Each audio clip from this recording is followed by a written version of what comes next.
Daddy, watch out, there's a boat! Get up!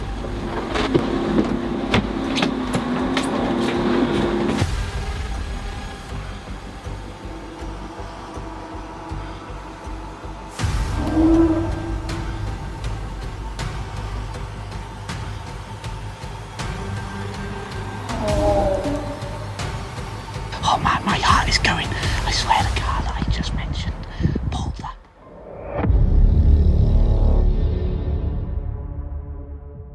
On December 21st, 2024, the YouTube channel Sailing Supernova released a gripping recount of a rare act of piracy at sea, an incident that had occurred just a week prior during their passage from Venezuela to Grenada. With their visas about to expire, the crew had no choice but to depart despite rough conditions. We're running our port engine off of a different fuel tank. We have a day tank installed, and it basically holds 3 of these jerry cans. A hair less. So that's why we have so many of these jerry cans in the cockpit. But because we're going to be doing some sailing soon, we're going to be cleaning up the cockpit. So these jerry cans have to go forward. We have a couple more jerry cans forward, but we probably won't be needing those. And we still have some full ones left in the cockpit. So we just didn't want to be bringing full jerry cans back from the fuel locker in like crazy waves and everything. That's why we started with this in the cockpit. And it looks ridiculous, but we just didn't want to be going forward with heavy jerry cans. Now I get to go forward with really light jerry cans.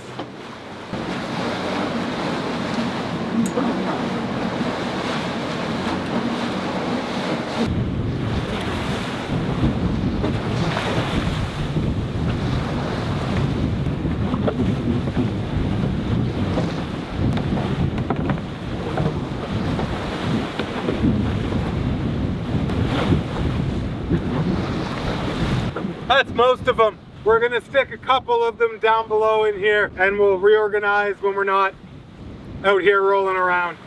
Oh, there's birds. Maybe there's some fish.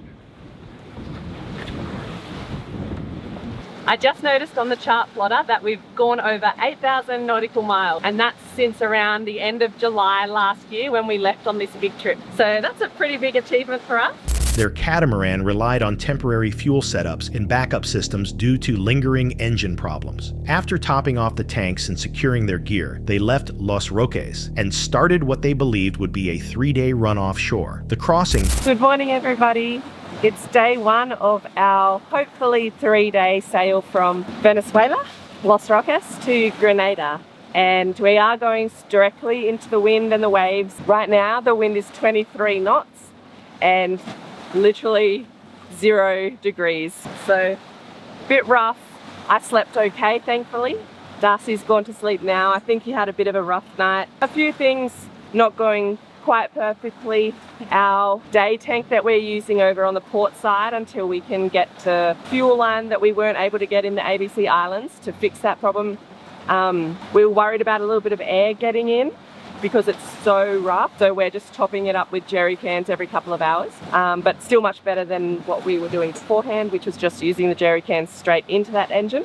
The bilge pump on the starboard side is just working continually, even though once it empties out the water on that side that's getting in a little bit, it should turn off on its own. So we've got to kind of continually go in and flick that off so it doesn't just run for the next 3 days straight. But yeah, just little things like that, nothing major. It looks like it's going to be a nice day. The sun's just gotten up and hopefully that wind sits down a little bit like it's supposed to, but you can never really trust those weather forecasts completely. It turned out to be far more punishing than expected. Fighting constant headwinds and pounding waves, the crew had to manually keep the engine's day tank supplied and deal with a failing bilge pump. Even amid the disorder, there were brief pockets of calm and opportunities to fish as they settled into the demands of long distance. We were just getting ready to start sailing and we were doing a walk around the boat and found this bolt. Not sure where it's from. We've looked everywhere. It was just sitting on the cabin top on one of the solar panels as though it's fallen down, but we can't tell. We've looked everywhere, so hopefully it's not something important. But we're going to have to keep a lookout for that. And also the wind has died down nicely. It was getting up between like 25 and around that pretty much most of the way and slowly dropping down. Now it's all the way down to 10. So we'll probably have to either sail slowly or wait till a bit more wind comes before we can start like really sailing well. but I'm going to make the most of that and do some fishing, because I definitely didn't feel like fishing earlier when we were like blasting. Started feeling a bit seasick, but now I'm good to catch a fish, so fingers crossed I get something.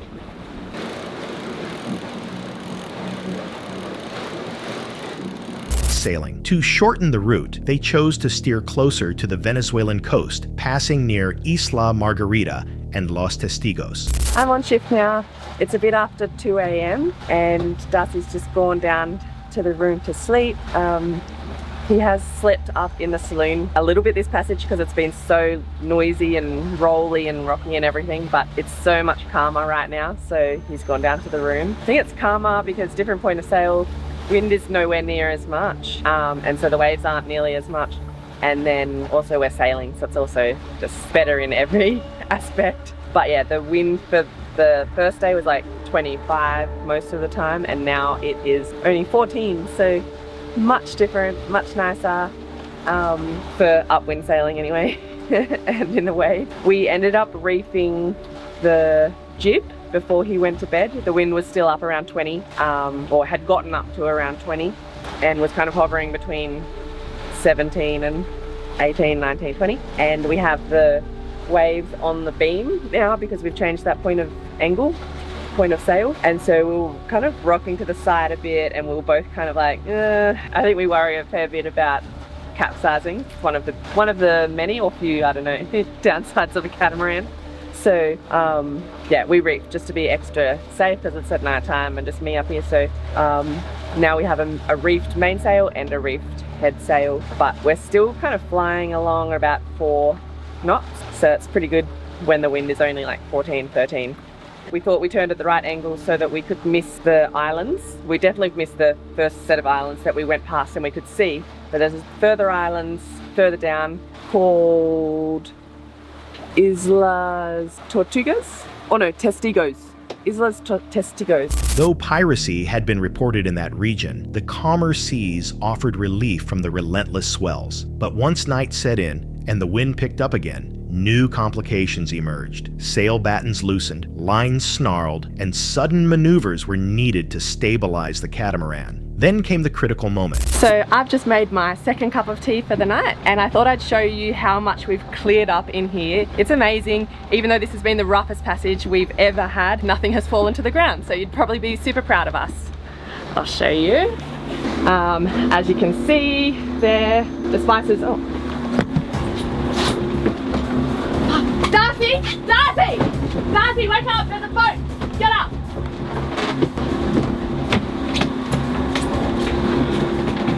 Hey! Hey! What are you doing?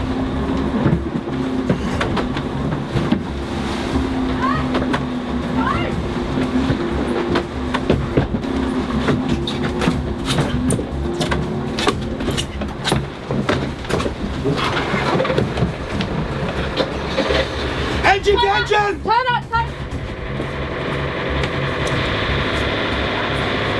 Turn the lights off! Lights off! The nav lights!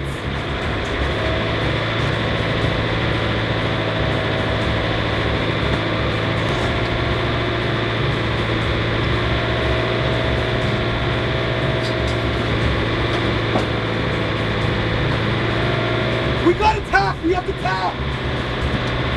A small, fast-moving skiff closed in rapidly under cover of darkness. Acting quickly, the crew cut all lights, switched their AIS into silent mode, and engaged the engines. Before they could escape fully, one of the attackers managed to climb aboard. A crew member's immediate reaction startled him, causing his weapon to slip into the water. With their advantage gone, the would-be pirates retreated. The confrontation lasted less than half a minute, but its effect was profound. Looking back, the sailors acknowledged that sailing closer to shore had been a mistake, as was carrying too much sail in unstable weather. Still, their well-rehearsed emergency preparation likely kept the situation from becoming far worse. They avoided radio transmissions, instead using satellite messaging to reach a friend who notified the Grenadian Coast Guard.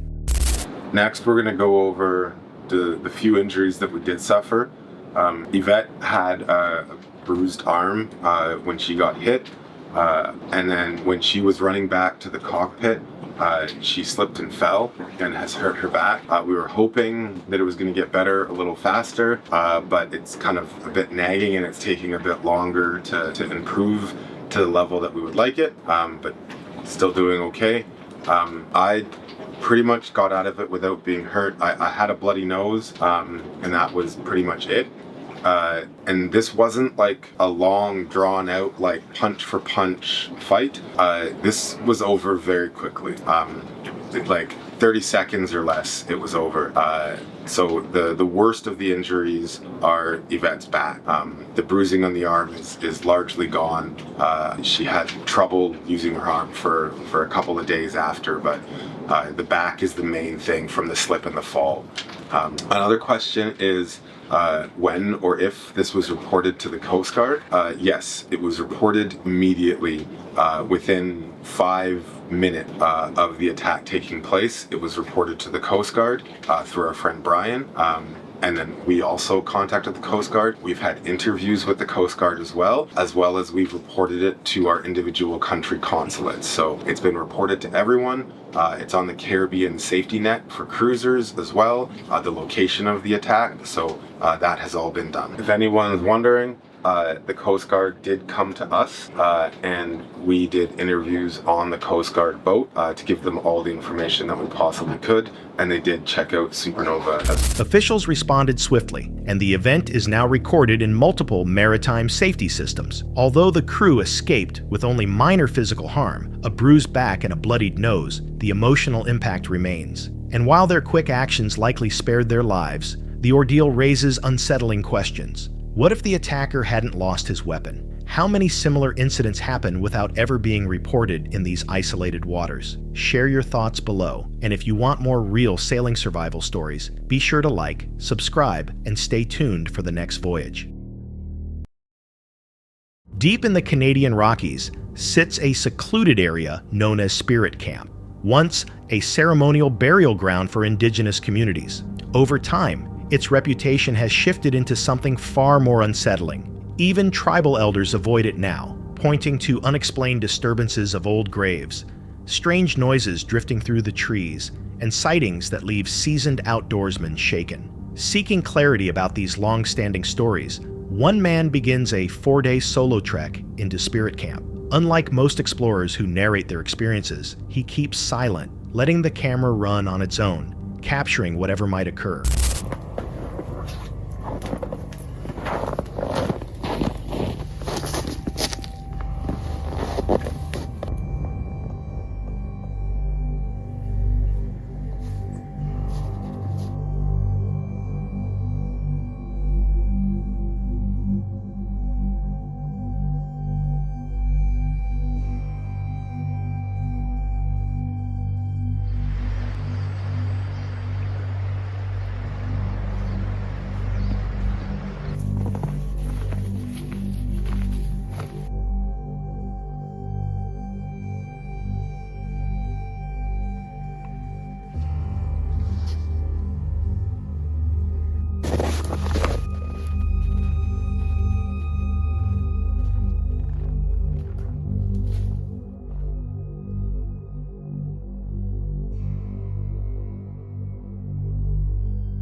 For the first 2 days, everything seems normal. Wildlife moves through the area, his camp remains untouched, and nothing hints at danger. But the calm soon breaks. On the second night, once darkness settles, an unnatural noise tears through the woods, a deep, booming roar that echoes between the trees.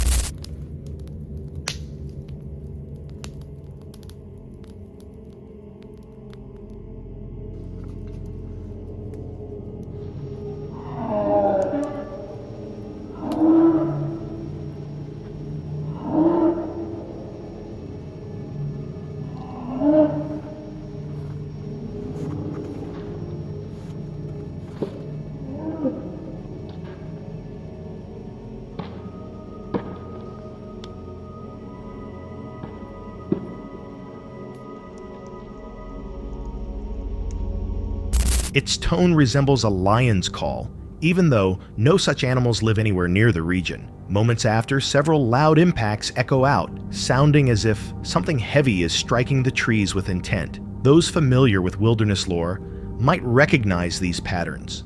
Wood knocks, distant cries, and raw vocalizations often described in alleged Bigfoot encounters. Skeptics argue the noises could come from known wildlife, like elk or bears, but neither matches the vocal depth or deliberate rhythm captured in the recording. The intensity of the roar and the controlled timing of the impacts only raise more questions. Could it be an unclassified species, or perhaps an elaborate staged event?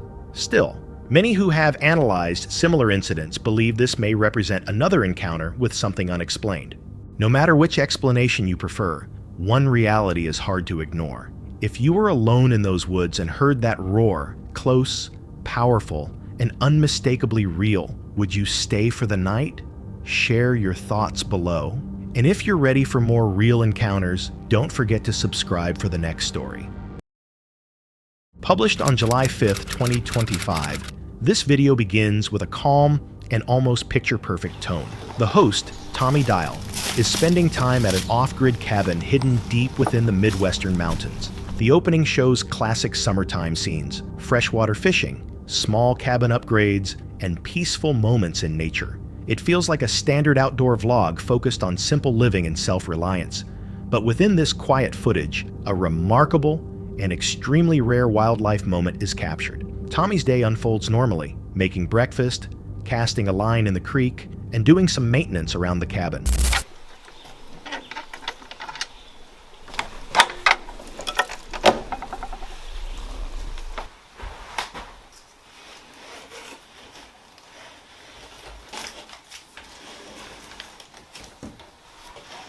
After making our way down the mountain, the first thing on our agenda was to get this cabin cooled off because that summer heat was in full effect.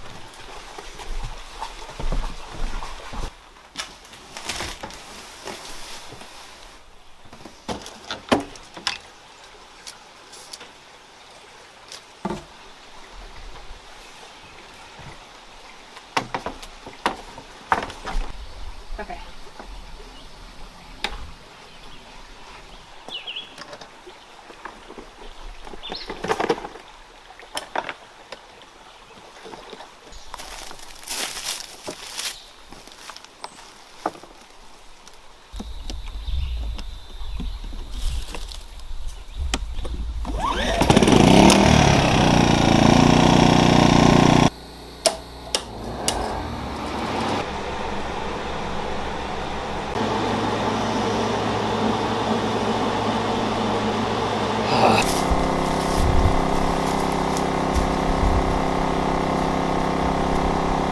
Later on, as part of his usual routine, he checks the trail cameras placed throughout the nearby forest. At first, the recordings show only typical wildlife, deer, raccoons, and various birds. Then an unexpected visitor appears. Yep, that is a black bear. Oh my goodness. Look at him. If dangerous, why so fluffy? Oh my gosh. Wow. Oh, here's the bear. Is that a deer with it? Wait. Look at the color of this bear. That is a, they call these like a cinnamon bear. Come on, tell me there's more. What? These are literally some of the most rare bears. You see these mainly in states like Colorado, but here in Oklahoma, these are like incredibly rare. And I'm pretty sure black bears, like less than 5% of black bears are this color. So this is super, super rare to see one of these cinnamon colored black bears. Oh my goodness. There's gotta be more of them on here somewhere. And they had the camera fogged up. There he is again. Wow. Oh my gosh. Holy, that sucker's big. You kidding me? They're enjoying the view. Look at them. Oh, a cub. No way.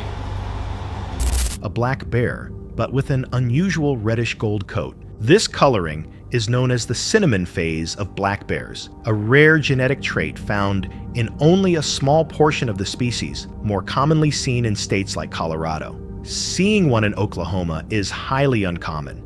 As Tommy continues scrolling through the clips, the rarity becomes even clearer. The same bear shows up multiple times, each appearance offering a better look at its size and distinctive coloring. Soon after, he notices not just one, but several bears. At one point, 3 appear simultaneously. Over the course of the footage, it's evident that at least 5 different bears have moved through the area, including a cub, suggesting this isn't a random occurrence but an active bear corridor. Even without elements of danger, no encounters, no strange sounds, the video delivers something just as captivating, an unfiltered glimpse into a rarely documented part of the wilderness. A cinnamon-colored black bear is a major sighting for anyone interested in wildlife. It's a reminder that even familiar forests can reveal unexpected beauty and mystery. Tommy reacts with quiet appreciation, not dramatizing the find, but showing genuine respect for the animals and acknowledging how unusual the sighting truly is. This wasn't a close call. No threats, no panic, just a rare moment of natural beauty unfolding on camera. And maybe that's what makes it stand out all the more. How would you respond if one of the rarest bears in North America showed up on your trail cam? Share your thoughts in the comments. And if stories like this inspire you, don't forget to subscribe. There's plenty more ahead. This footage comes from Ethan Price Outdoors, a YouTube channel focused on fishing, outdoor exploration, and small river adventures filmed throughout the rural Midwest. On August 10, 2020, the creator and his father were fishing along a remote creek in Illinois. The outing began smoothly. They covered steady ground, catching multiple smallmouth bass and enjoying the calm setting. The running water, cool shade beneath the trees, and the excitement each time a fish struck the line. They even mentioned how unusually productive the spot seemed that day, with a variety of lures performing better than expected. It was shaping up to be a quiet, meaningful day in nature for the father-son duo, until everything abruptly shifted. That's cool. You can still see it swimming too, going downstream. Wow. Okay, so there's a few nice ones in here. All right, back on that grind. All I know is I don't have to pay the tolls. That's all right. You can fill the gas tank. That's all right, I'll fill it. Because this was 100% my idea. I do like fishing in the shade though. That is nice. I would say that this direction was a much better idea than the other direction. There's one. Another little smallmouth. I probably would have skipped over this spot if you wouldn't have stopped here. Yeah, that's the plan. Maybe do that in April. There's another little smallie. There's a good one. Oh, that is a good fish. That is a nice bass. Nice smallie. There we go. Oh no! Yeah, that was probably another one that was around 13, 14 inch range. I can't believe these things are working. Sometimes you got to go back to the basics, I guess. These are the OG lures. That is a ginormous creek chub. There were 3 of them going for it, but I thought it was a smallie or I'd have not been wasting my time on them. You know it's a big creek chub when you can lift the thing. Holy smokers. There he goes.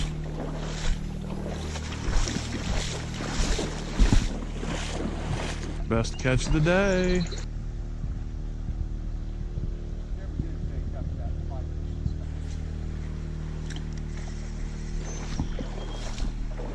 Out of nowhere, a man rode up to them on an ATV and accused them of trespassing. The atmosphere shifted instantly.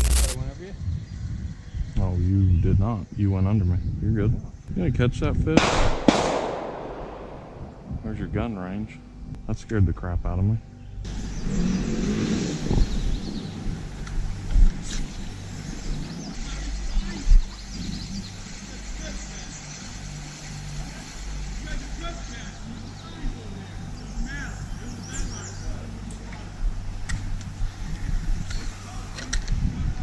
Well, that's the first.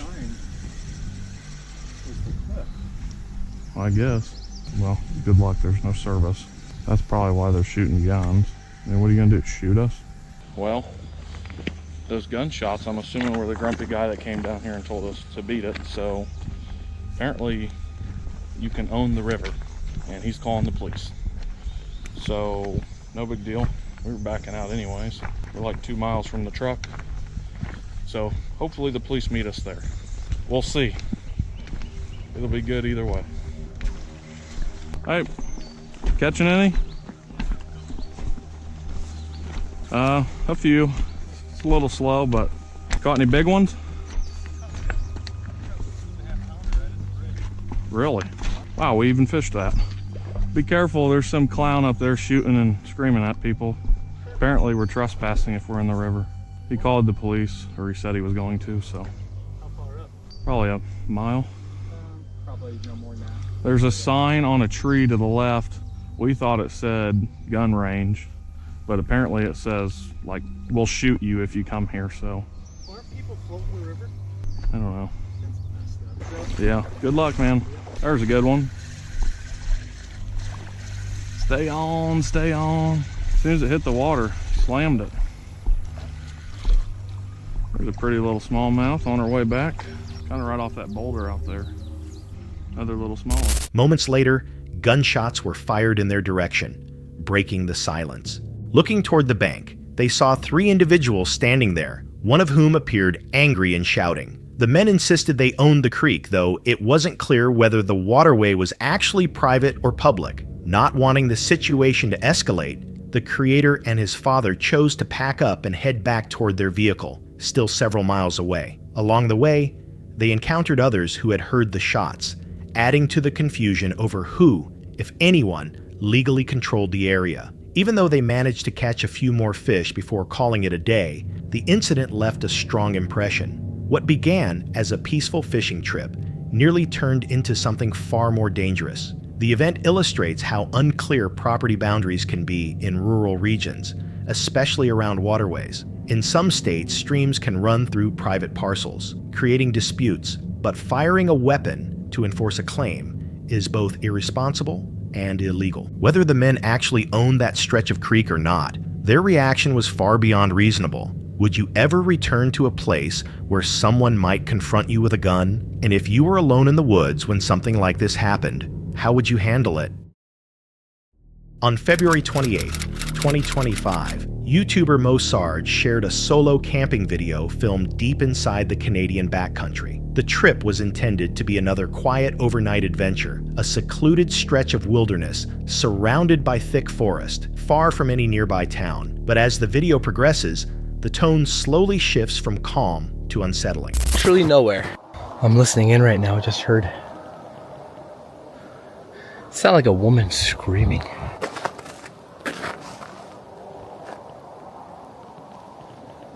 Yeah, that was weird. Wasn't even recording. I'm just walking, and it sounded like a woman, like actually screaming like she needed help. It's hard to hear with this thick hat on. That was like really, really scary. While hiking toward a small fort he had begun building on a previous visit, Mo mentioned hearing what sounded like a woman screaming. At first, he assumed it was just an animal, but then he came across something strange. I still need about probably another half an hour to get to the campsite.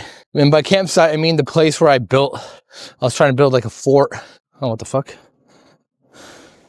Somebody lost a jacket. How do you lose a jacket out here? Hello? Doesn't it look like someone got like pushed or something? It looks like somebody got pushed here. It's like a woman's jacket. Yeah, it's a winter jacket. It's a nice one too. What the hell? Somebody dropped their jacket. And look at this. Yeah, it looks like somebody like fell here. This is like a little bridge. I wonder if somebody under the bridge. Hello? Nope. Yeah, it looks like somebody fell. Yeah, it looks like a big scuffle. Like, it literally looks like a big scuffle happened. I wonder if that was... No, I don't think so. I'm trying to think here. I'm like, I wonder if that was like the scream that I heard. I'm gonna leave this hanging. Maybe somebody fell and then they just left without their jacket. I'm gonna leave it hanging right here. That's weird. Such a weird thing to find in a cold winter. A winter jacket lying in the snow, partially buried, torn, and entirely out of place. The ground around the jacket showed odd disturbances. Snow was scattered, and a small wooden footbridge nearby looked as if someone had fallen or been pushed against it. With no one around, Mo chose to hang the jacket nearby in case the owner returned. Continuing deeper into the forest, he planned to set up camp for the night. He brought food, a portable grill, and basic gear, but his mind kept drifting back to what he had found. And it's just, I'm not liking this adventure. This is probably one of the worst ones today. It's just the snow is too deep, and it's, I should have known better than to come here. But it's okay. I've got a lot of work cut out for me. The plan is to camp out and make some food. I got a mini grill, got a couple of steaks for the night, and I got a sleeping bag in my big bag. Little tiny shovel for me to clear some snow. Only one bottle of water, which I need more than life itself right now. Gonna try and fly my drone. I'm hearing airplanes above. Hopefully this ain't a no-fly zone, because I really want to see if there's somebody out here, because I've been hearing someone screaming, unless it's just somebody messing around. But if there is someone out here, I bet you anything that jacket that I found probably belongs to them. SD card file system error. Of course, there's always something wrong. Of course, anytime I come here, there's always something wrong. Like, I'm not even making this up. SD card error. Like, why? What is wrong with this SD card? It's a brand new SD card. Yeah, let me just show you guys like how vast this forest is. Like, it is massive, and I'm hiking all through this. This is where I am right now. Like, I'm in the middle of this. Holy moly. But I don't, like, there's nothing that's gonna catch my eye right now. Let's see.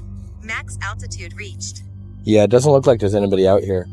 I mean, that doesn't mean that there isn't. I just can't see them on the drone. All right, well, whatever, man. I'm just gonna start cleaning up this fort, clean the snow around, and get my shelter ready for tonight. Make a fire and everything. I gotta collect fire. Well, I mean, there's a lot of firewood. I think I can get it going. So yeah, I will see you guys back. Whew. Okay, that was loud. That sounded like it was close by. Max altitude reached. Come on, come down, you stupid drone. That sounded like somebody was nearby. Landing. Yeah, that was someone definitely screaming.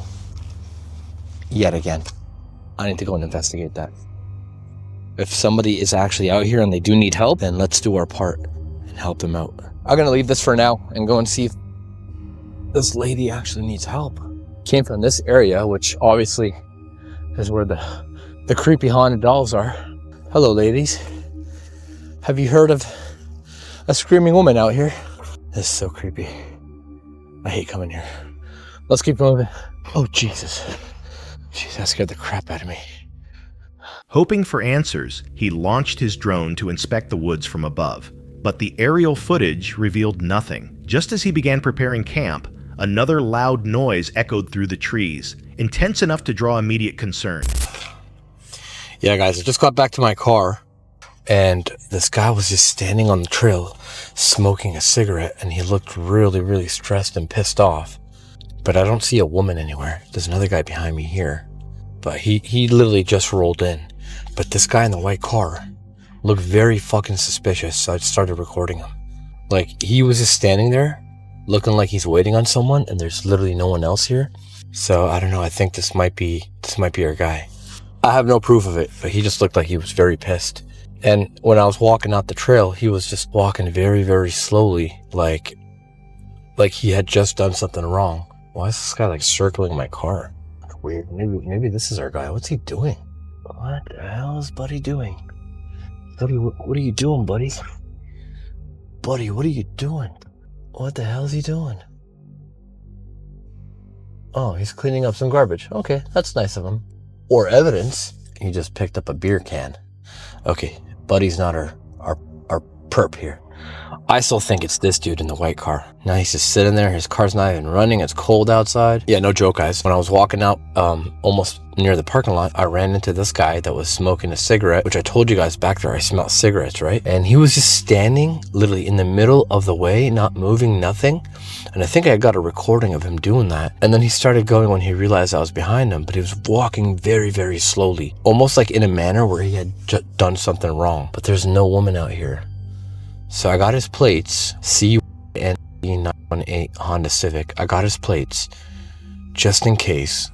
I think I got his face. I don't know how clear that camera was. I'm gonna drive by him right now and see if there's a woman in the vehicle. That's probably like the best thing to do. All right, here we go. I'm so nervous right now. Let's see if there's a woman in the vehicle, yeah?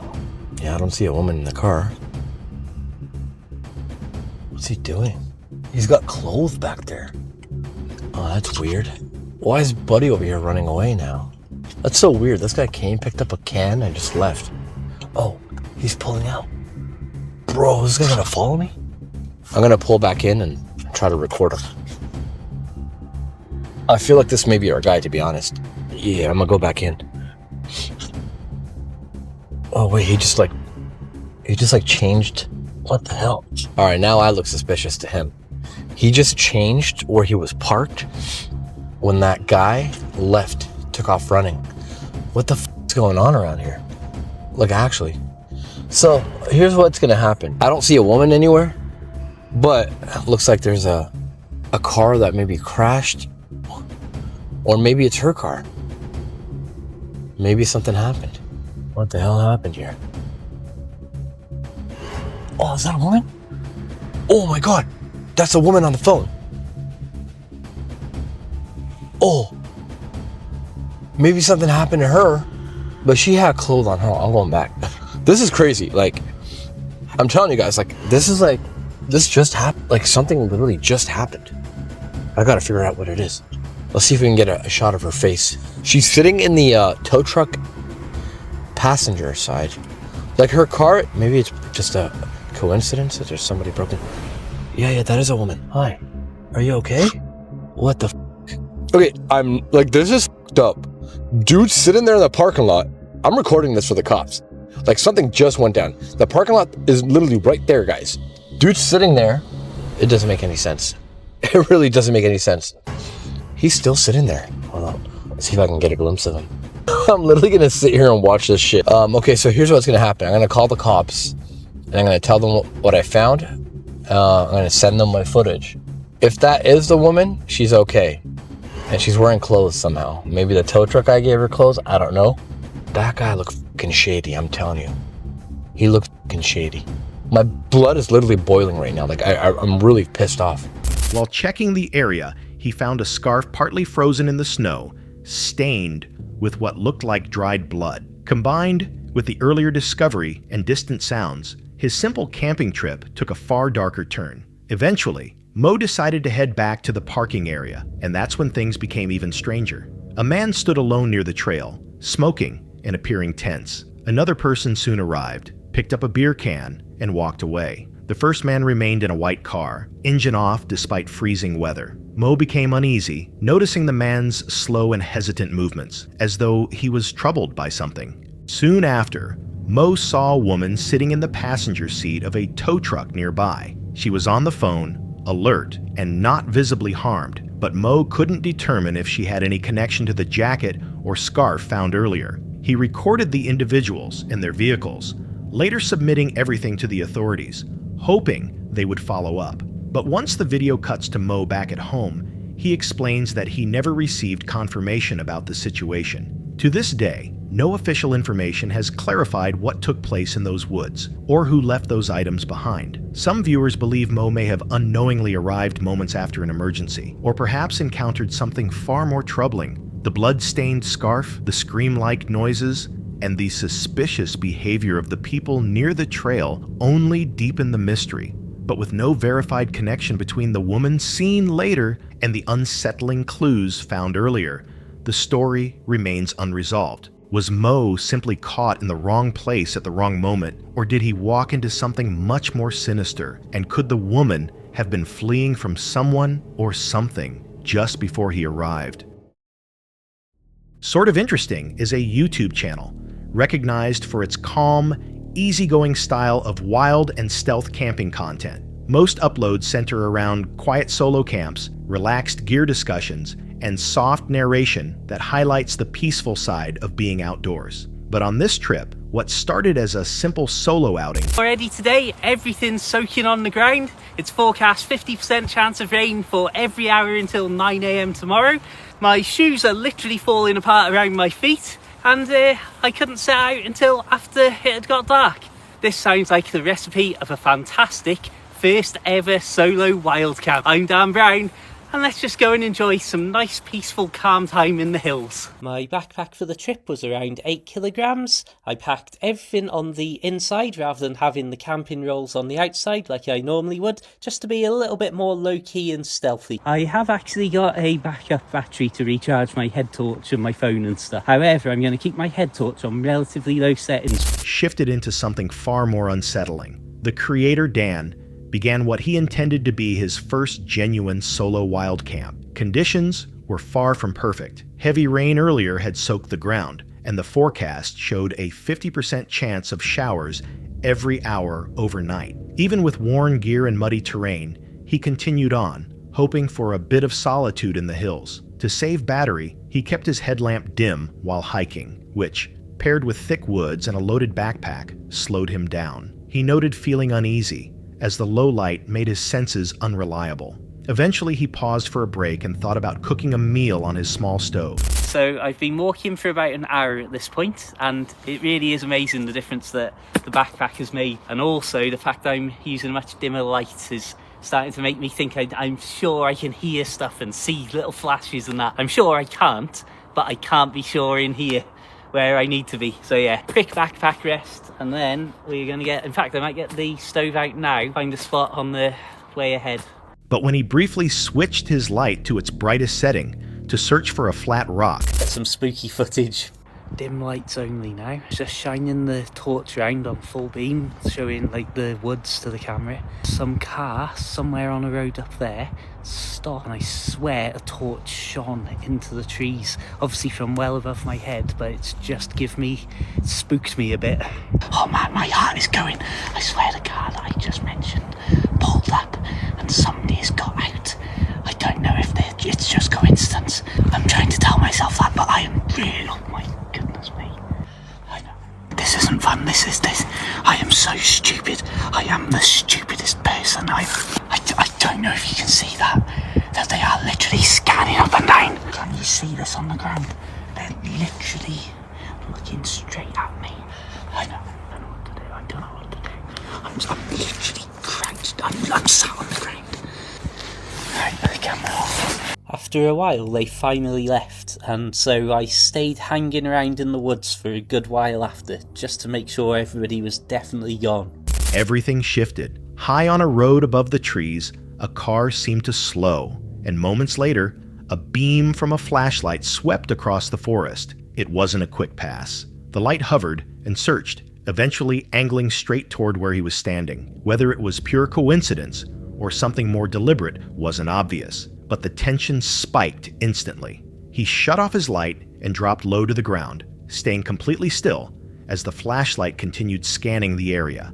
After a long stretch of silence and darkness, the vehicle finally moved on. Dan stayed hidden a bit longer to be sure the person had truly left before choosing to hike away in the opposite direction, likely out of caution. There are several possible reasons for what happened. The driver might have noticed a tiny light in the woods and gotten curious, maybe thinking it was unusual or out of place. They might have believed someone was lost or in trouble, but there's also the darker possibility that someone noticed a lone camper and had intentions that weren't friendly. Whatever the explanation, it's a clear reminder of how exposed you can be when camping alone in remote places. What would you have done in that moment? Stay hidden, confront the situation, or get out of there? That's it for tonight. Which moment creeped you out the most?